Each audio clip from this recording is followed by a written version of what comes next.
Please join me in welcoming Rami Malek.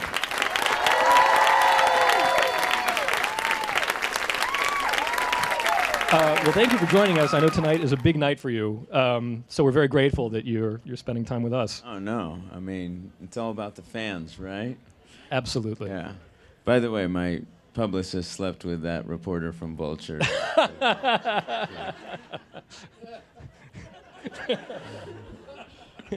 All right. Well, why don't you start off? I'm sure everyone remembers, but just to refresh our memory, get us up to speed with where we last left Elliot Alderson and where, that we're picking it up, and how is he different than he was at the end of the last season?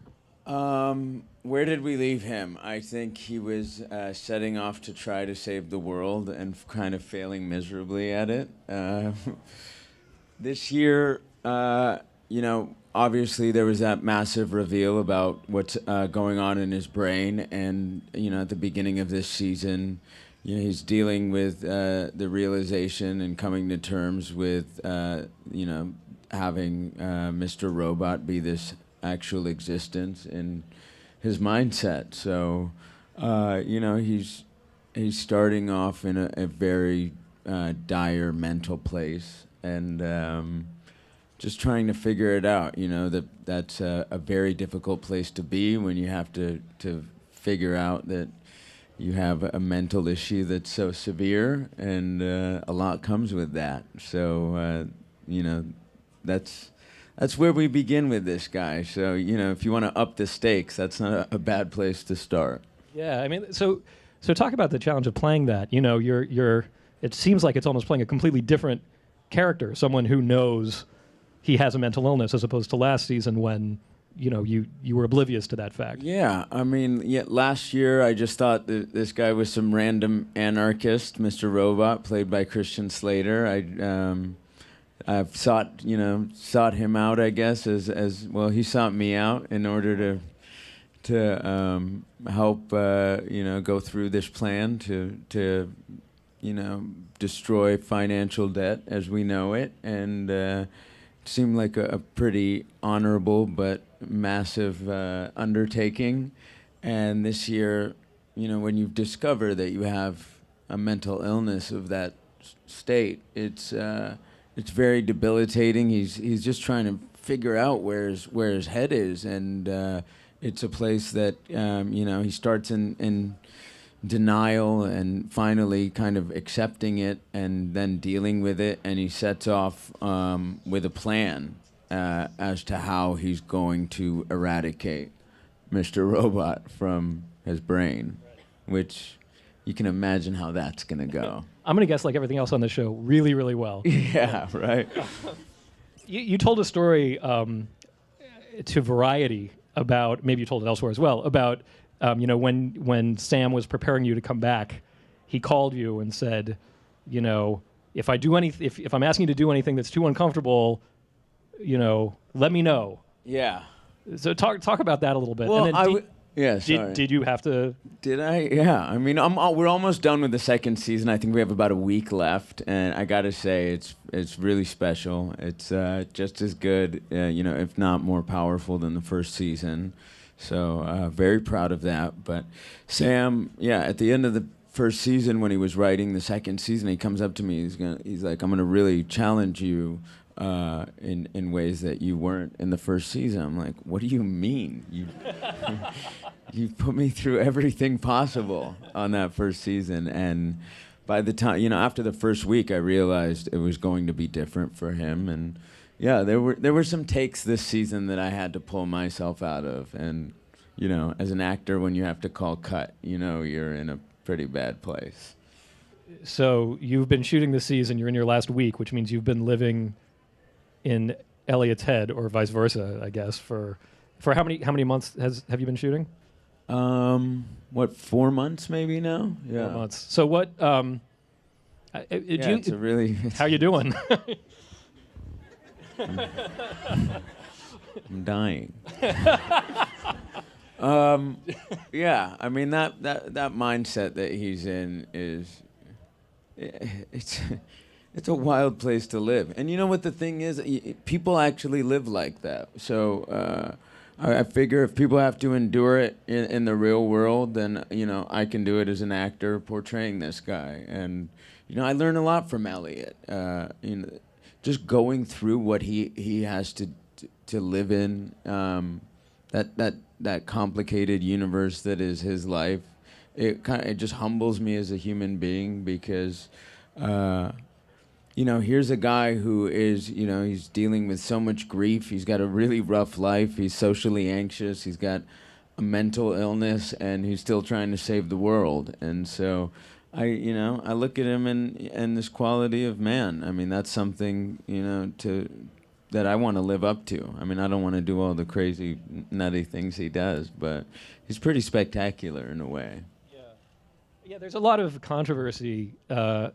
Around whether the show kind of endorses his political project. Yeah. And it seems like... So what I guess I would ask, how does... Maybe at the beginning of season 2, how does Elliot feel about that? And I would also ask how you feel about that. About his political views or the actions? Yeah, I mean, were his actions heroic?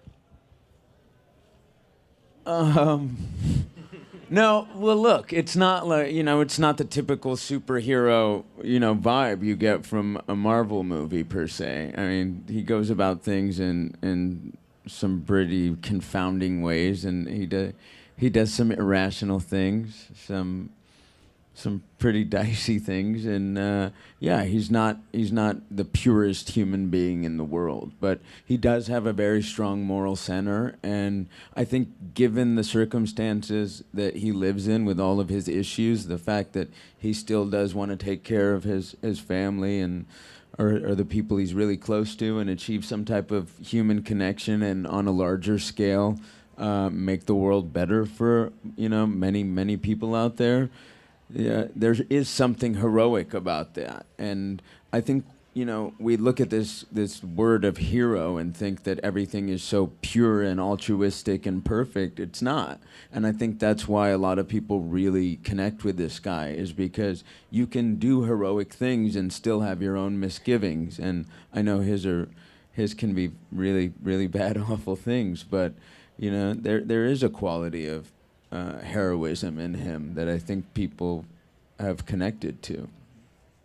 Yeah, going back to that Vulture quote, about this sort of iconic character that feels like, watching him, a certain viewer will feel like you understand me.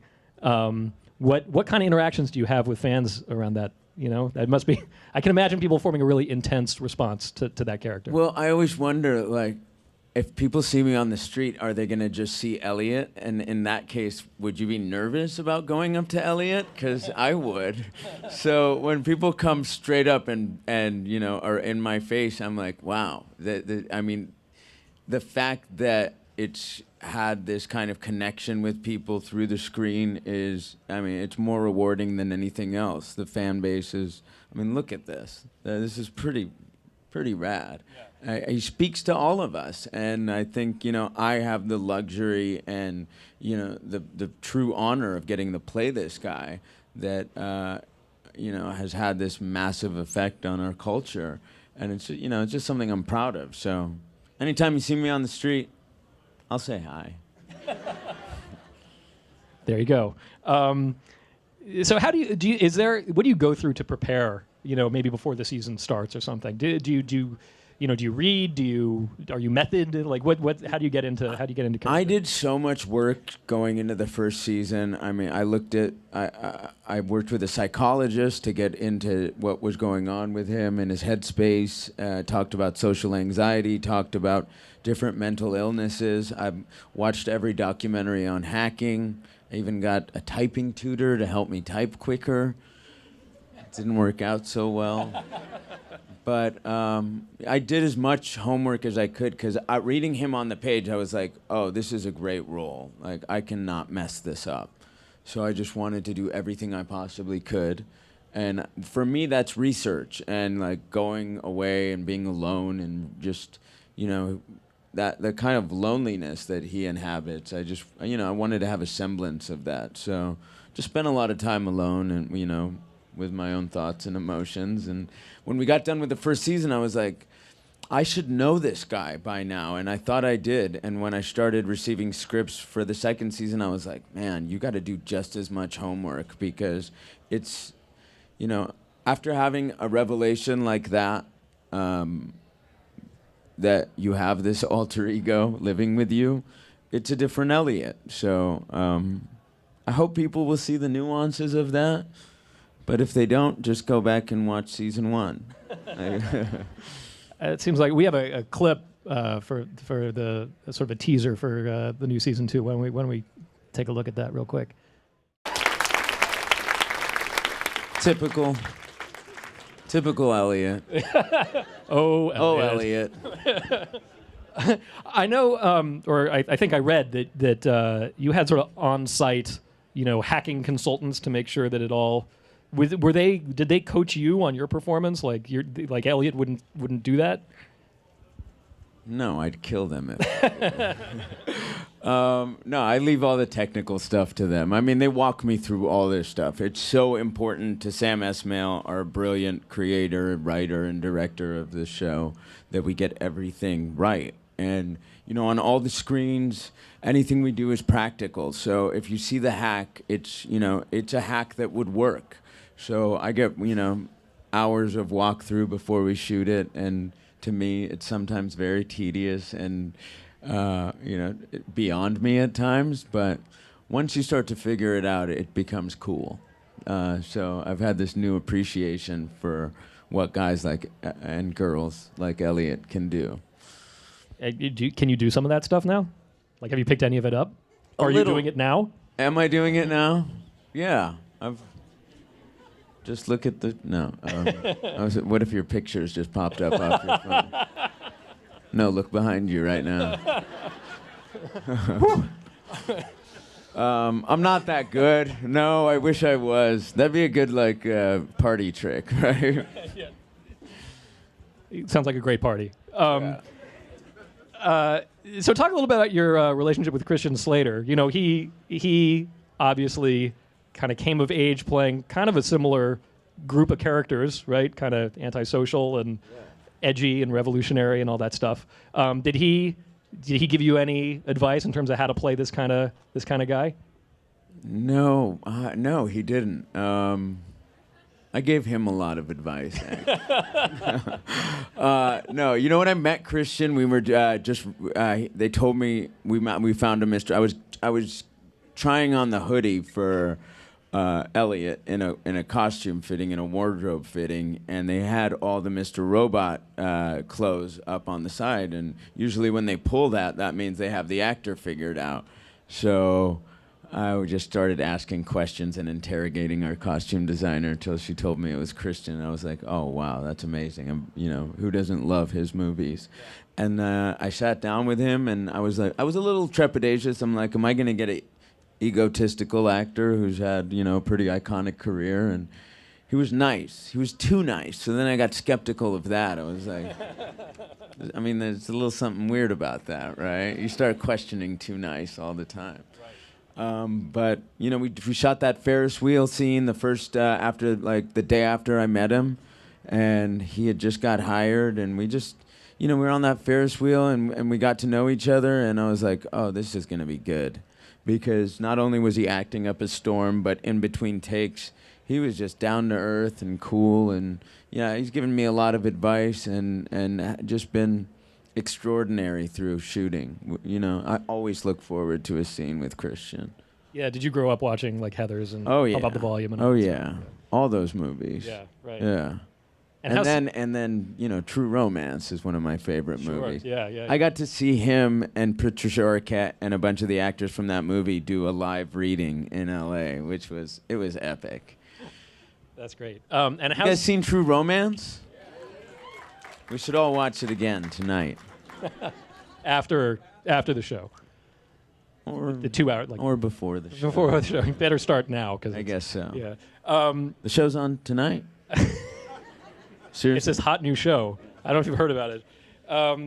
And Sam is doing he's directing every episode. Yeah, Sam took this Herculean task undertaking of directing everything. He wrote so many of these episodes, and The only way the studio was going to let him direct everything was that they wanted, I think, 8 scripts ahead of shooting, and that's a feat in and of itself. I mean, who's going to write 8 scripts over the course of a summer or a winter, whatever he had? And he did it. I think he gave them 10 scripts.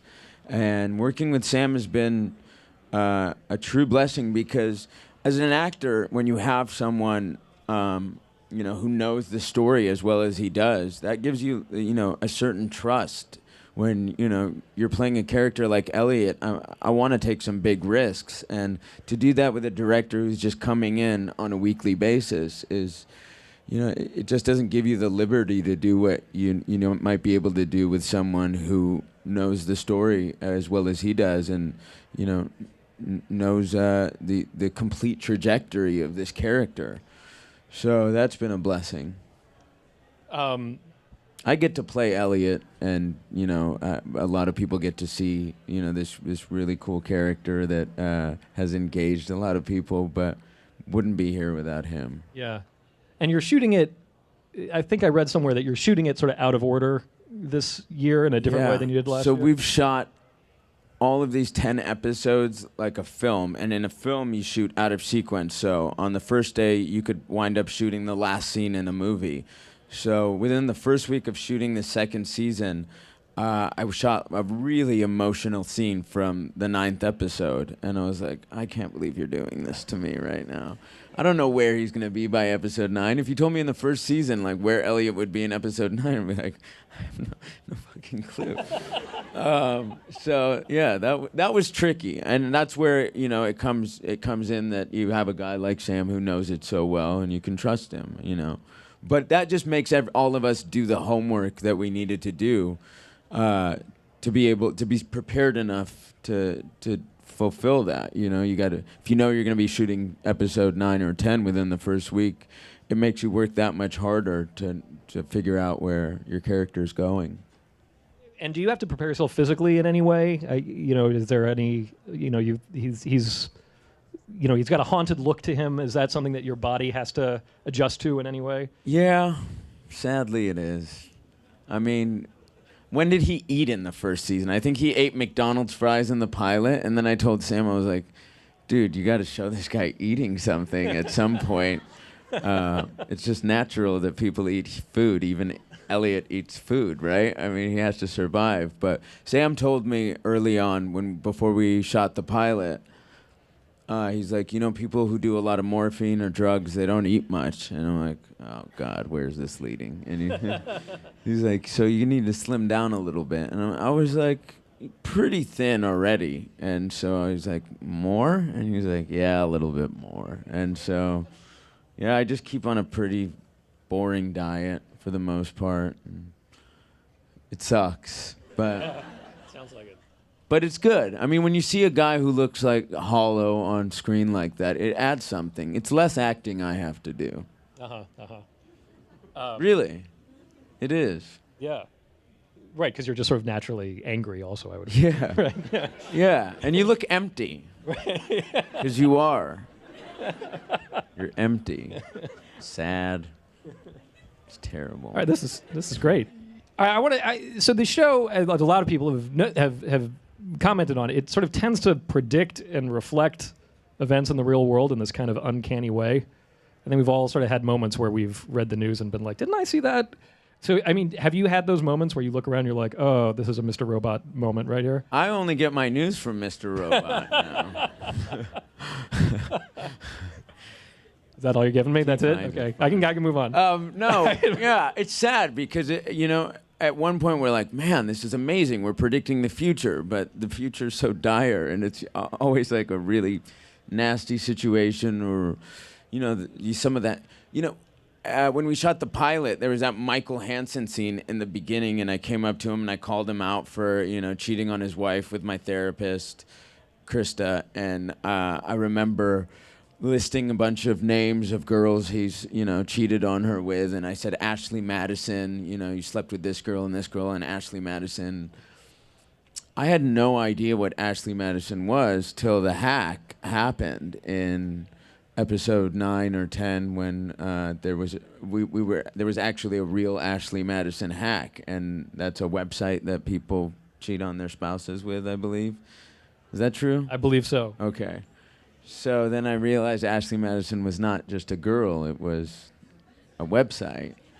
And Sam had kind of predicted that months in advance. So, yeah, it's kind of crazy how that happens. In terms of sort of internet safety and hygiene, what should we be doing that we're not doing? What are you not doing? Okay. I don't know who has... On your website, you can do like a 2-step verification. Have you heard of this? So every time you check in, log into your... Not every time, but every once in a while when you log into your email, you can have a code sent to your phone that obviously only you will get because you have your phone, and you type that in as you access your internet account or your email account. So you can kind of rest a little bit easier knowing that that helps to a certain degree. Obviously, changing passwords. Not using, password as your password is pretty good. I change my email address quite often, so I think that helps. And this sounds cheesy, but covering up the camera on the lens on your computer, and 'cause people can see through that. Yeah, Mark Zuckerberg does it. There was a photo of Mark Zuckerberg that came out, and he had a piece of tape over his over the camera on his monitor. He did? Yeah. Yeah. And he got hacked, right? Did he? He did. Mark Zuckerberg got I thought he was all about sharing everything. That's what... Apparently he shared his password. So there's this irony that like this show is all about, privacy. I mean, it's not all about privacy, but it certainly makes me paranoid about my own privacy. And at the same time, it's made you this very public figure. What's it like for you, like just being out in the world? Like how has your life changed? It's changed quite a bit. I mean, it's changed a lot. I mean, people have gone from like screaming out iRobot in the street to Mr. Robot to Elliot to like Remi, now to Rami. So people actually know my name now. Sort of honing in on you. Yeah, they're figuring out who the guy is that plays Elliot. Yeah, it's crazy. I mean, the campaign for this show is nuts. I mean, they've gone to great lengths to promote this show, and obviously they've done a great job. Thank you all for watching. And good. No, I'm just kidding. But thank you. And my face is everywhere, and that's been a little nuts. This, it was everywhere on billboards and buses last year, and I went to them. And I'm like, you guys can use like the mask or something this year Right. for all the publicity. But it's been great. I mean, for my world, actors only dream of having a character to play like this. It's like the Joker in the deck, and it only comes around every once in a while. So it's an honor to play Elliot and to have this, the fan appreciation that we do it's beyond anything I ever expected. I'm famous now. Because I'm not. That's what's funny about it. I still walk down the street undetected. Right. I have one more question before we... That's it? Well, yes, that's it. Before we go to Q&A, we're going to open it up. Oh, great. Yes. I went on Twitter, which I'm sure you'd never use, right? I do have a Twitter account. I've never been on Facebook, and I did have an Instagram account for a couple days. And I took a bunch of selfies on it, like at the Golden Globes, and I'm like, what am I doing? Who am I? That's not me. But then I tweet every once in a while. So right. What are you going to do? What happened? Anyway, Twitter? I went on Twitter, and because mostly I wanted to show off about how I was going to be interviewing you, I said, so excited to interview Rami Malek tonight. Anybody have any questions? And to my surprise, some people did, and I'm going to ask you one of them right now. Not because of you, because of my followers who are, like all 8 of them. Yes, it's very sad. Joking. I know. Anyway, and Dodai Stewart, I mentioned her by name because her question was tripartite. The first was, what is your dream role? The second one is, would you do a romantic comedy? The third question was, in all caps, marry me? ? Oh. I'm not getting married anytime soon, so I have to. All right, how about the first? How about the first question?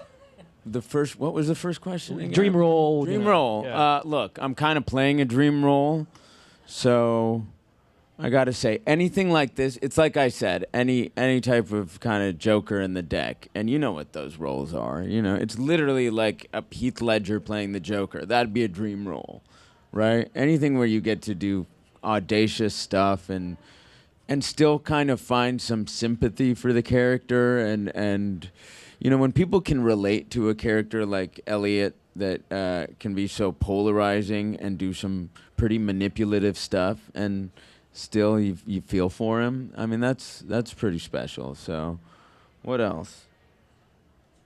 I don't know. What would you guys like to see me do? A rom-com? I don't think so. I guess it depends on who a Rami-com? Sorry, that's... Okay. Yeah, it depends on who the leading lady is, I guess, right? There's still hope, Dodai. Maybe it'll be her. Hi, my name is Christian, and I've been a fan of yours since the Pacific. And I just want to say your growth as an actor has been such an inspiration to me because I study film, and it's so extraordinary to see. I used to suck, right? No, you were great. You were great. And, thank you. I feel so proud for you because this role is so big, and I just want to say that because I'm really happy for you. Thank you, man. I really appreciate it. Yeah. Thank you very much, Christian. Yeah, I love that role. That was another Joker, so I'm just waiting on the next one. I think we might have one next year. I'll keep you guys posted, but some good stuff in the works. This Elliot gig has opened up a lot of opportunities for me. What would you advise to a young actor in New York City when it comes to classes, or is there any specific program that you think, you know, kind of really helps you with character acting or specific roles to get that Heath Ledger, to get that Joker in the deck? Yeah, man.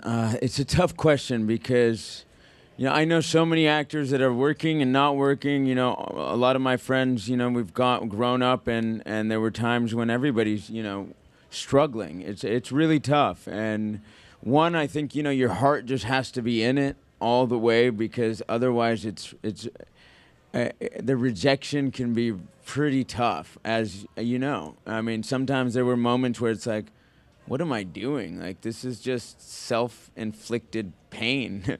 But, you know, classes weren't always my thing. I took classes, and at times I don't know that they did me any good because I would watch other actors do better than myself, and I was like, oh, man, I'm never going to be as good as they are. So I don't know how I figured it out, but I just, you know, there are a couple great acting coaches that I worked with, and I would just get like some personal attention and figure out really what I was doing wrong and right. And I think that's how I learned rather than just watching people.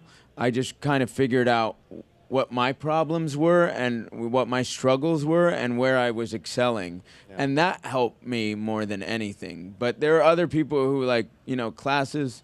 It's funny that you think you'd go to school or take classes for acting, but it can help. And it can also, you know, hinder you. But whatever makes you feel more confident in what you're doing, do that. Okay, thank you. You got it. I was wondering if you could play any other character, male or female, on the show, who would you play? Male or female? I'll go with male and female. White Rose is a pretty great character. That's good, but I gotta say, Carly's role as... No, maybe that's too... Carly and Portia this year, who play Darlene and Angela, this season you will see their roles just kind of skyrocket in what they're asked to do. You know, they were kind of limited last year in what they had on their plates, and they're two terrific actors. And when you get to see how Sam has implemented them in this story, you're gonna be pretty fascinated. I mean, they give me a run for my money. I'm not kidding. I'm jealous and nervous. I should go work. What is the last movie or show or play or what have you other than Mr. Robot that really spoke to you or excited you?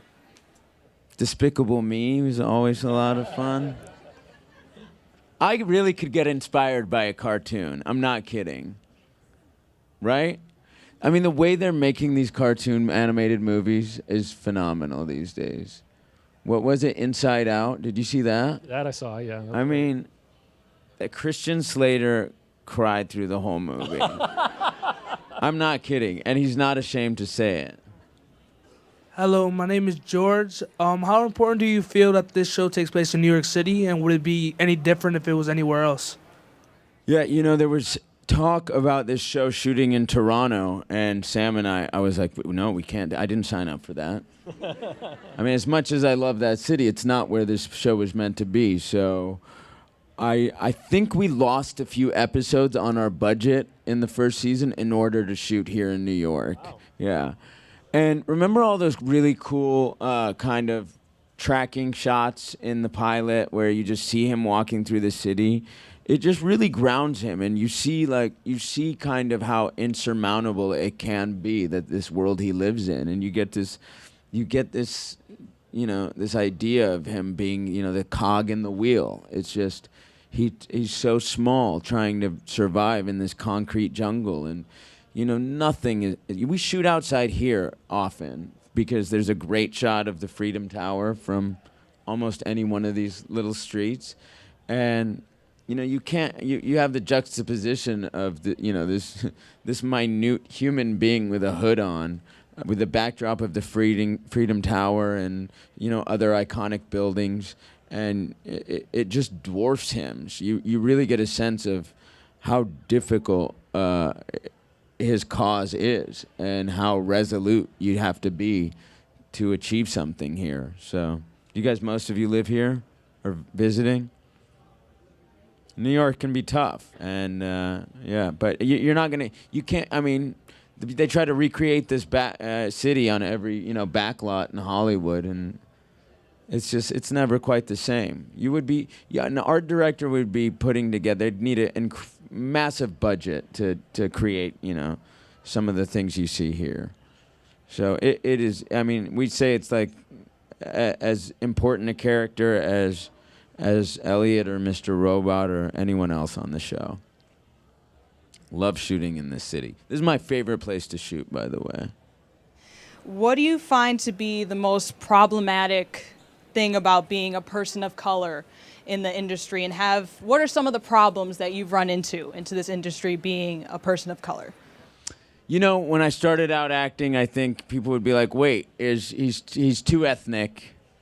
I'm like, really? And then sometimes, it's like he's not ethnic enough. And, I come from an Egyptian background mostly. And, there were roles that were kind of just terrorists that for a while that were sent to me that I had to tell my agent, like, no more of that. I did that once, and I actually liked that character because he had like a just cause to a certain degree, or I could justify it. But I don't know. It's really hard. It's great. Like at a lot of events, I run into, actors like Aziz Ansari and Keegan-Michael Key, and to see like, the spectrum of color that has it's widened quite a bit, and that's really, I appreciate that. I mean, I never thought like that a young, iconic, heroic role, character like Elliot would ever be played by anyone who wasn't, a good-looking white guy in his, mid-20s or early 20s. And that's possible today. I mean, when I auditioned for the role, I was like, there's no way that they're going to give this to me. I'm like the token guy that they threw into the ring to be like, yeah, well, we gave you this option, you just didn't take it. So it's nice to see that. And I think like by the success that I'm having on this show, I hope it will open, broaden that opportunity for other actors to be given those opportunities as well. And I appreciate whoever's come before me that has allowed me to have this opportunity. Rami, thank you so much. Thank you everybody guys. for coming That out. was This awesome. really great.